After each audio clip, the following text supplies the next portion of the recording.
დაზღვეულ ადამიანთა რაოდენობის ზრდაზე. ამ პრობლემის გადაჭრის გზების გადატანა მიღებული პუნქტი თვალსაჩინო აუცილებელი ფუნქციონირება რომლის მიმართება კომპანიებმა დადგენილების მეროჩების თანახმად ამ დადგენილებაში ნახევარი უკვე განხორციელებულია ფინანს კონკრეტული სამიზნე ჯგუფები.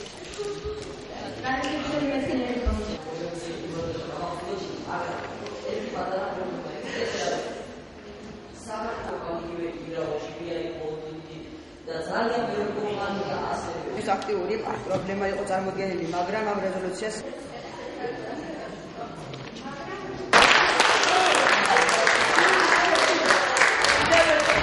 რაჩენ პრობლემის საშუალებებს კი არსებობს მედიასაშუალებები კი არის, მაგრამ ეს არის მოძებნებული. რა იყოს სპორტული განზრახები და ასევე უფრო მეტი დასაქმებების, უფრო მეტი ინსტიტუტები ვთქვათ. ყურადღება უნდა მიექცეს ინდივიდუალური დასვავის განვითარებას, დაფინანსების განვითარებას. პრობლემა ამასაც არ ვეთანხმებით, რადგანაც საქართველოში არსებობს ნაკლებობი და სადაზღვევო პროდუქტების არაადეკვატური გეოგრაფია. რეგლამენტის ამიწუთი.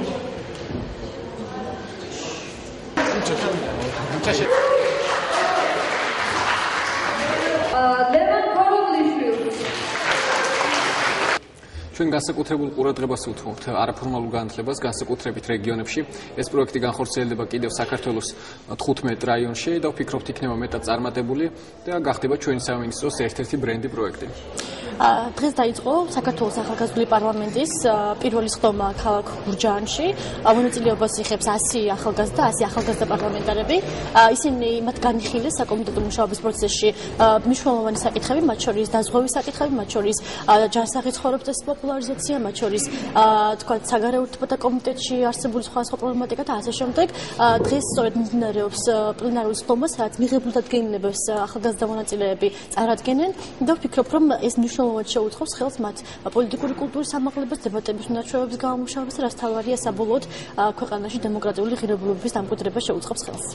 პროექტი ახალგაზრდული პარლამენტი ჩვენთვის როგორც ახალგაზრდა პარლამენტარებისთვის ძალიან დიდი შედეგის მომტანია, რადგან ჩვენ აქ ვსწავლობთ ჯგუფურ მუშაობას. ჯგუფური მუშაობა სამომავლოდაც გამოგვადგება არა მარტო საპარლამენტო, ანუ სხვა საქმეებში, რა თქმა უნდა, ასევე ჩვენ შეგვიძლია მივიღოთ უკვე დეკლარაციები, რომელიც საკმაოდ რთული დასაწერია და ჩვენ ვისწავლეთ მისი შედგენა.